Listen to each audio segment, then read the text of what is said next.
So I recently was eligible for a month of free Kindle Unlimited, which is great. I haven't been able to purchase my Kindle Unlimited in forever. And so I have a huge TBR because Facebook gives me targeted ads. And so when I got this month back, I was like, okay, what am I going to read first? So I looked at my TBR and I settled on Bride of Brutal Hearts by Kate Stevens. Stevens. I looked right before I started filming this. It's already gone. It's already out of my brain. But, okay, listen. I started this book Monday afternoon at 4 p.m. And between not sleeping so I can read this to now, alright, I'm over 400 pages in. It's so good. And so I read the trigger warnings and everything. I'd like to make that very clear. I don't really have any triggers. I don't really need the warnings. I don't really have any triggers. But so I'm reading these trigger warnings and she wanted it to be from the point of view of where the heroine's not out here wielding fucking swords and shit. And it reads as the main character has endometriosis or something. But I'm reading it and so I was a very sheltered kid. I went to 3 churches a week, I was sheltered enough. I thought that my high school boyfriends holding hands with me and the occasional kisses in the hallway was being a real bad girl. I was being naughty.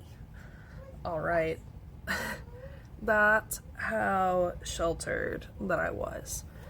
And I did have a lot of religious ideology parroted at me at all times. And so I'm reading this book and I'm just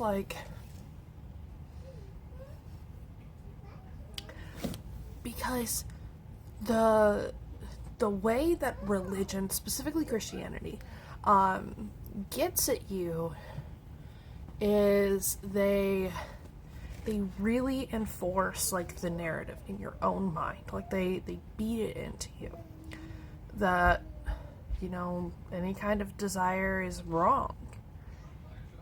And so it's so refreshing to see an author nail down so hard what it's actually like being one of those kids that were super sheltered and a lot of religion shoved down their throats. And going through this kind of sexual awakening as soon as they're out from those clutches. Because that's what it is. That kind of lifestyle, the fear-based and the shame-based, they're clutches. It's very cult-like. I'm not getting into any more on that. Because I'm not here to start a religious debate. I'm just saying that this main character has had the shame and fear-based religion shoved down her throat so hard that when she's going through the sexual awakening,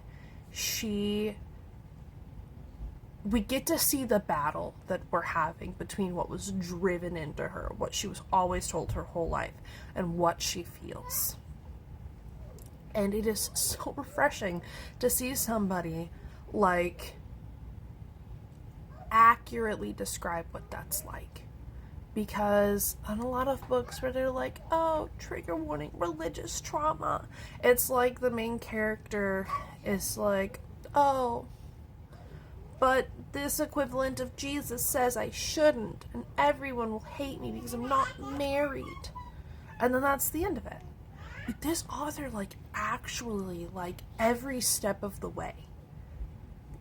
Because it's not a one and done battle. It's not a you cave once and then you're suddenly okay with it. It's you cave and then you hate yourself and then it happens again and you cave again and then you extra hate yourself. And the entire time you're so focused on battling what you think is proper and right.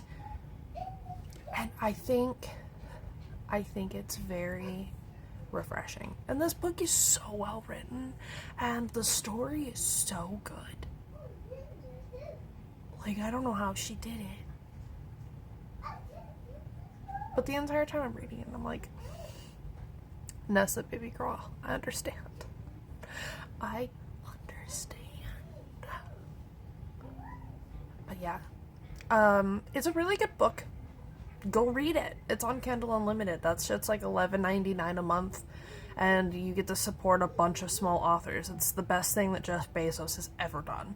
Because I don't like supporting Jeff Bezos, but I like supporting small authors and authors that publish independently, and a lot of times their books end up on the Kindle Unlimited program. So the more that you read them, because they get paid per page, the more that you read them, the more money they get. So go get you a Kindle Unlimited, baby girl. But yeah, go read that book. It's so good. Obviously don't if you've got religious trauma, but that's... I have a therapist. I deal with my things. I'm good reading it, but if you're not, don't. Anyways, that's it. This video is entirely way too long. Getting off my soapbox now. I love you.